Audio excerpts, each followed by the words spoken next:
爱生活，爱美食。大家好，我是小丽。我们今天用2个土豆来做一道好吃的小零食，它吃起来外皮酥脆，内里软糯，搭配上番茄酱，味道好吃极了。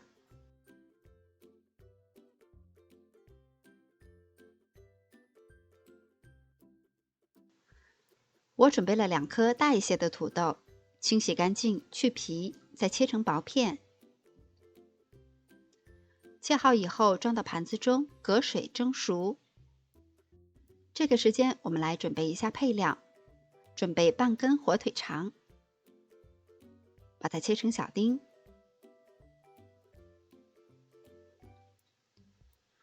1小段的胡萝卜切成小丁。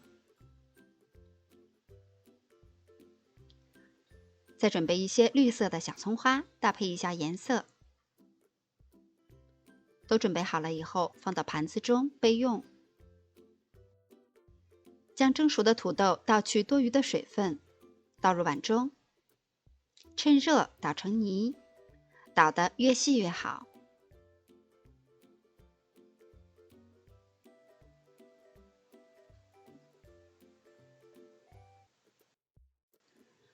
土豆泥晾至温热，不烫手了，加入火腿丁、胡萝卜丁还有葱花，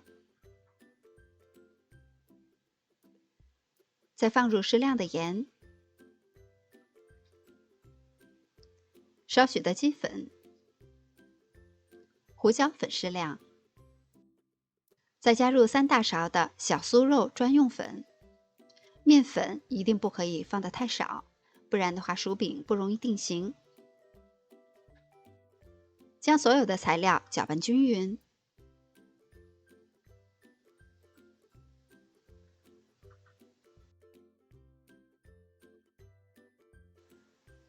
拌好的土豆泥还是比较湿润的状态，然后我们直接揪下来一块，用手先团圆，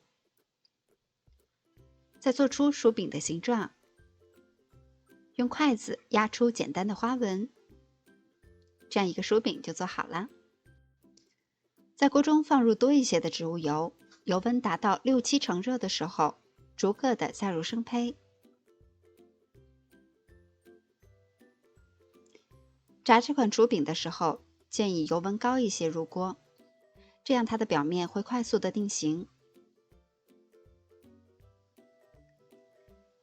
一直保持中火炸制，适当的翻面，一直炸到这样，看起来薯饼的颜色金黄酥脆，就可以控油出锅了。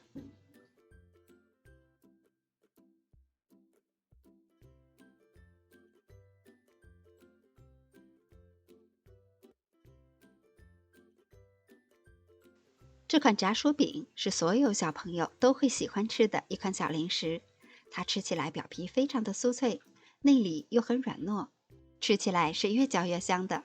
2个土豆就可以做满满的一大盘了。如果你也喜欢，就快动手试一下吧。我是小丽，每天都做好吃的。感谢您的收看，明天见。